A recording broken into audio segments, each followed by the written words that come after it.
주님 경외하며 주님 앞에 나아갑니다.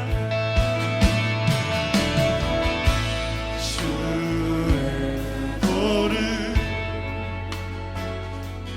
내게 알리소서. 진리의 길로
주님의 길로 갈 수 있도록 주님 우리를 씻어주시옵소서.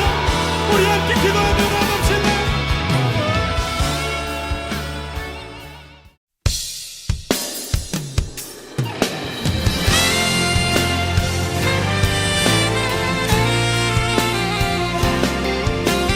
높이 계신 영광의 왕이신 하나님, 우리 예배 가운데 당신의 영광을 나타내 보이시옵소서.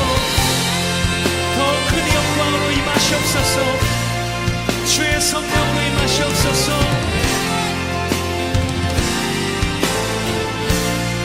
창조의 아버지, 창조의 아버지, 그 섭리 보이사 택하신 세대 일으키어 이 땅을 고치소서.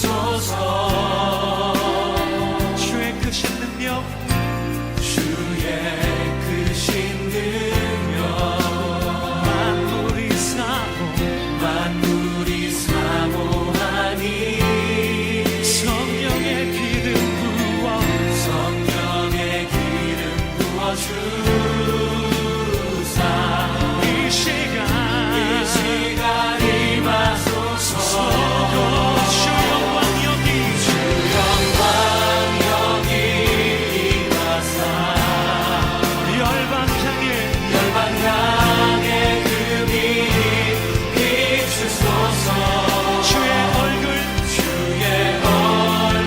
구할 때 주의 향기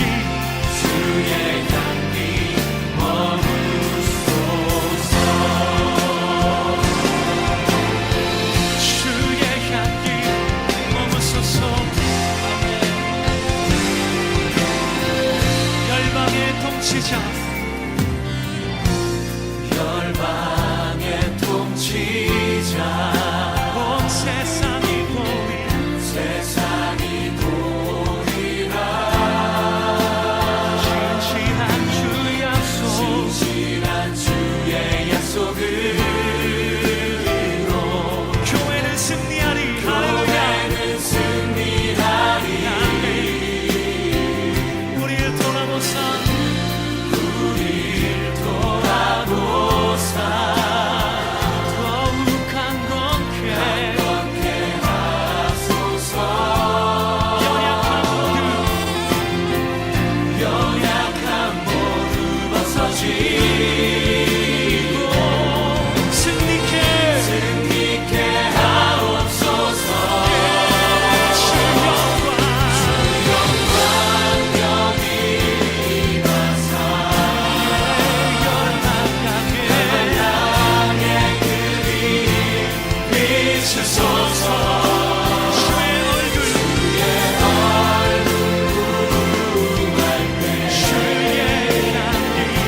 주의 향기 머무르소서 주 영광 여기 임하사 주 영광 여기 임하사 향해 그 빛 비추소서 주의 얼굴 주 향기 주의 나라가 임하옵시며 주의 나라가 주님의 뜻이 이루어지리라 이 땅 가운데 영광 보이소서 주의 나라가 임하옵시며 선포합시다. 네, 오늘의 말씀 창세기 34장 1절로 17절 말씀 봉독하겠습니다. 레아가 야곱에게 낳은 딸 디나가 그 땅의 딸들을 보러 나갔더니 히위 족속 중 하물의 아들 그 땅의 주장 세겜이 그를 보고 끌어들여 강간하여 욕되게 하고 그 마음이 깊이 야곱의 딸 디나에게 연연하며 그 소녀를 사랑하여 그의 마음을 말로 위로하고 그의 아버지 하물에게 청하여 이르되 이 소녀를 내 아내로 얻게 하여 주소서 하였더라. 야곱이 그 딸 디나를 그가 더럽혔다 함을 들었으나 자기 아들들이 들에서 목축함으로 그들이 돌아오기까지 잠잠하였고 세겜의 아버지 하물은 야곱에게 말하러 왔으며 야곱의 아들들은 들에서 이를 듣고 돌아와서 그들 모두가 근심하고 심히 노하였으니 이는 세겜이 야곱의 딸을 강간하여 이스라엘에게 부끄러운 일 곧 행하지 못할 일을 행하였음이더라. 하몰이 그들에게 이르되 내 아들 세겜이 마음으로 너희 딸을 연연하여 하니 원하건대 그를 세겜에게 주어 아내로 삼게 하라. 너희가 우리와 통혼하여 너희 딸을 우리에게 주며 우리 딸을 너희가 데려가고 너희가 우리와 함께 거주하되 땅이 너희 앞에 있으니 여기 머물러 매매하며 여기서 기업을 얻어라 하고 세겜도 디나의 아버지와 그의 남자 형제들에게 이르되 나로 너희에게 은혜를 입게 하라. 너희가 내게 말하는 것은 내가 다 주리니 이 소녀만 내게 주어 아내가 되게 하라. 아무리 큰 혼수와 예물을 청할지라도 너희가 내게 말한 대로 주리라. 야곱의 아들들이 세겜과 그의 아버지 하몰에게 속여 대답하였으니 이는 세겜이 그 누이 디나를 더럽혔음이라. 야곱의 아들들이 그들에게 말하되 우리는 그리하지 못하겠노라.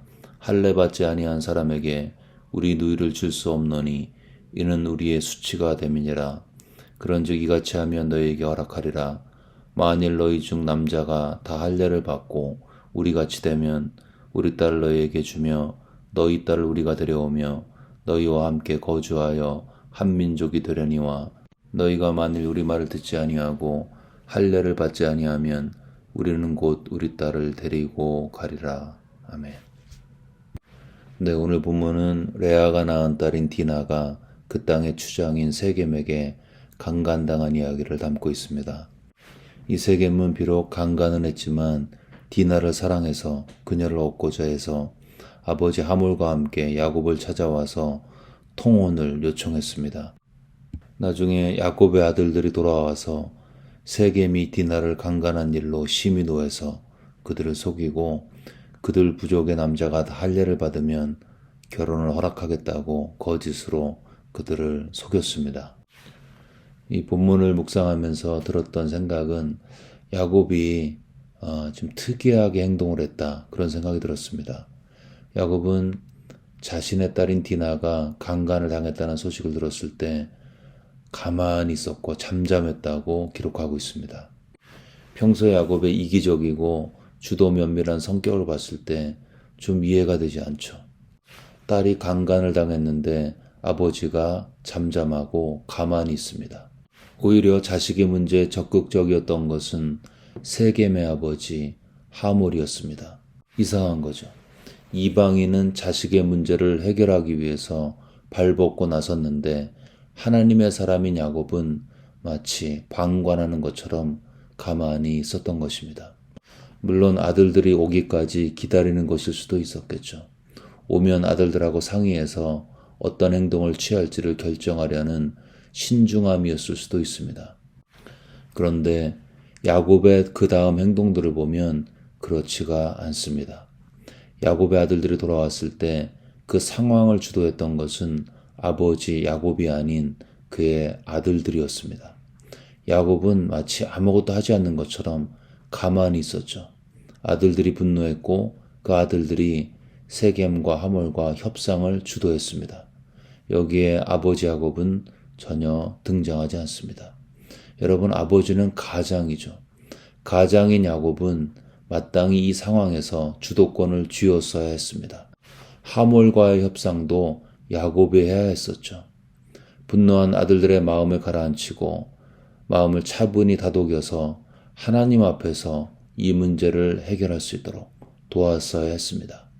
그런데 야곱은 아무것도 하지 않았습니다. 그냥 수동적으로 지켜만 보았죠.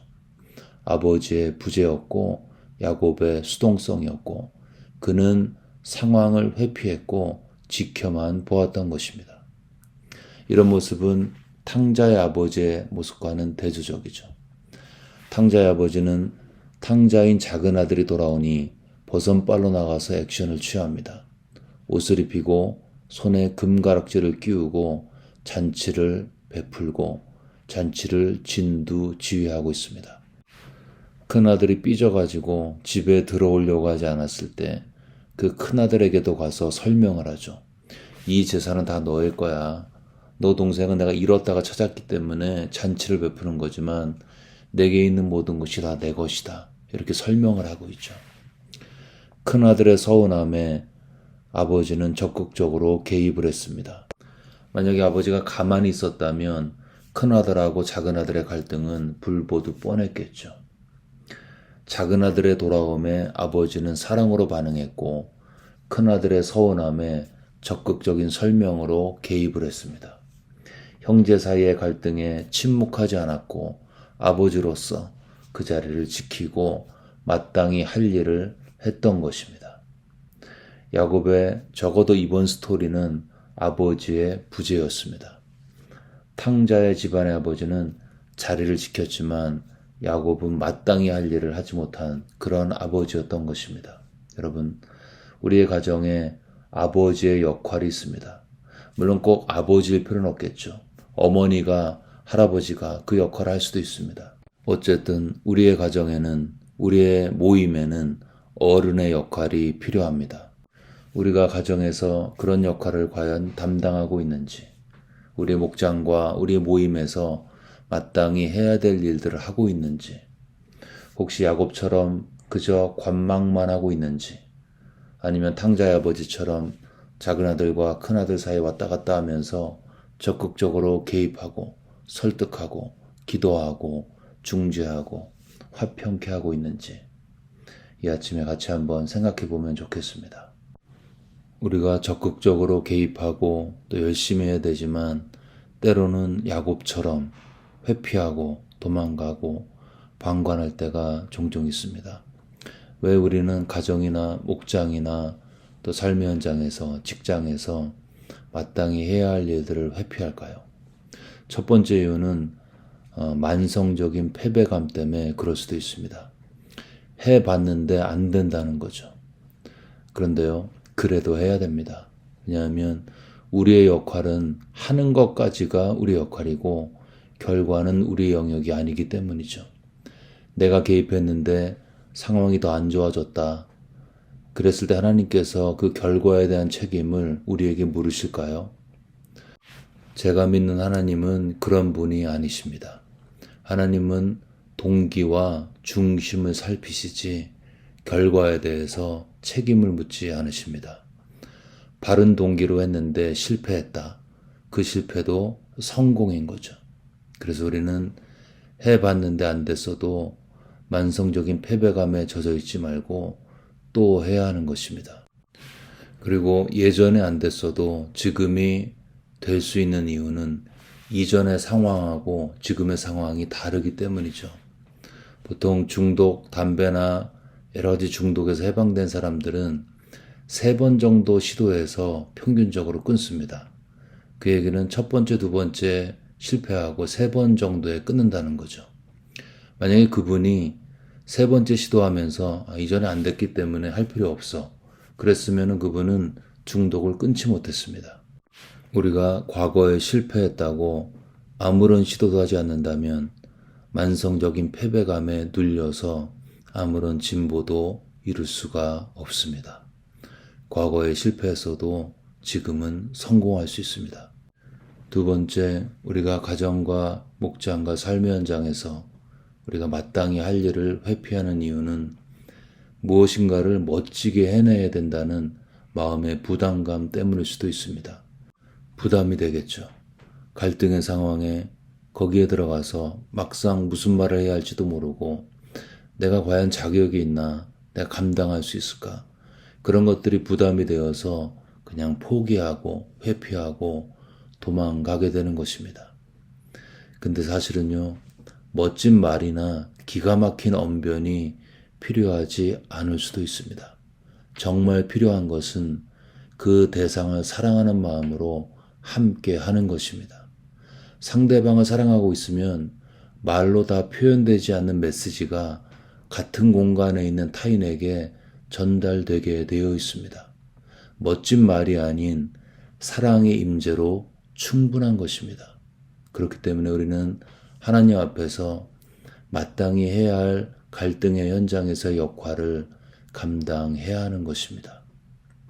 가정에 어려움이 있고 목장에 어려움이 있는데 혹시 야곱처럼 아무것도 안 하고 있는지, 그저 시간이 지나면 해결될 거라고 생각한다면, 또는 해도 별 소용이 없다는 패배감과 무기력에 빠져 있다면, 또는 그런 것을 해결하기에는 나는 능력이 너무나 없어라고 생각하면서 가만히 있다면, 우리는 이 아침에 하나님 앞에서 다시 한번 생각해 보아야 하는 것입니다. 부족해도 완벽한 계획이 없어도 그저 하나님을 경외하는 마음으로 먼저 기도로 준비하고 하나님의 사랑을 품고 갈등의 현장으로 가야 하는 것입니다. 그 현장에서 사랑의 임재를 보여주는 것입니다. 그곳에서 자녀에게 이야기를 하고 이해 당사자들에게 말을 하고 설득하는 것입니다. 내 안에 사랑의 동기만 역사하고 있다면 많은 능력이 없어도 탕자 아버지처럼 선한 영향력을 끼치게 될 것입니다. 해도 안 된다는 만성적인 패배감과 멋지게 해내야 한다는 불필요한 부담 내려놓고 주님의 사랑, 아버지의 사랑을 품고 갈등 현장으로 달려가서 그곳에서 하나님의 임재가 그들의 마음을 녹이고 성령의 지혜가 내 마음을 주관하여서 주님 앞에서 갈등을 해결하고 그 현장 가운데 주님의 샬롬의 역사를 이루는 그 사역 가운데 삶을 들으시는 우리 모두가 되시기를 주의 이름으로 축원합니다. 아멘.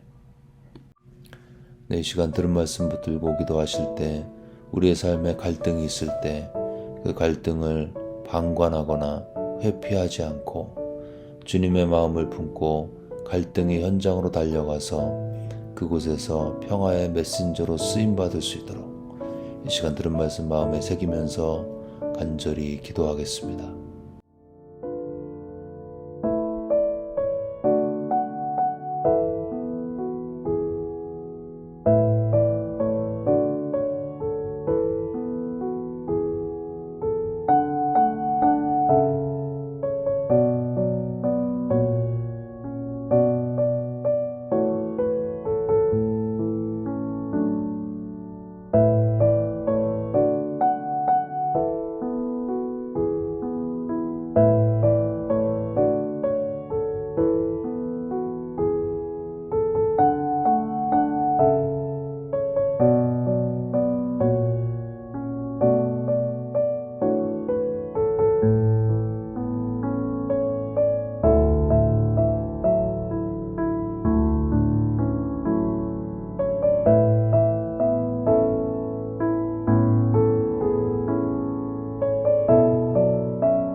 계속해서 열방과 대한민국을 위해 기도하실 때 유크레인 전쟁이 속히 종식되고 그 땅에 평화가 찾아올 수 있도록 또 세계 선교의 삶을 들으시는 선교사님들을 기억하면서 하나님께서 그들을 붙드셔서 많은 사람들 가운데 주의 복음을 증거하는 은혜의 도구로 쓰임받을 수 있도록 또한 우리의 조국 대한민국과 조국에 있는 교회를 위해서 또 북한 땅에 복음이 증거되는 복음 통일을 위해서 열방과 대한민국을 기억하면서 간절히 기도하겠습니다.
마지막으로 교회를 위해 기도하실 때 우리 교회가 다음 세대를 세우는 그런 교회로 쓰임받을 수 있도록, 또한 목장 사역에 늘 하나님의 은혜가 넘쳐서 목장 사역을 통해서 영혼들이 구원을 받고 주님의 제자로 세워지는 그런 역사가 있을 수 있도록, 또한 최 목사님과 주변에 아프신 분들 마음에 새기면서 하나님의 치유가 이분들의 육체와 심령 가운데 있을 수 있도록 치유를 위해서, 성도들을 위해서, 교회와 사역을 위해서 간절히 기도하겠습니다.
네, 이제 주기도문 하심으로 기도회를 마치겠습니다.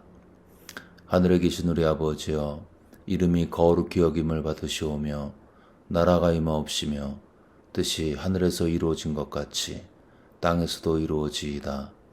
오늘 우리에게 일용할 양식을 주시옵고 우리가 우리에게 죄 지은 자를 사하여 준 것 같이 우리의 죄를 사하여 주시옵고 우리를 시험에 들게 하지 마옵시고 다만 악에서 구하시옵소서. 나라와 권세와 영광이 아버지께 영원히 쌓옵나이다. 아멘.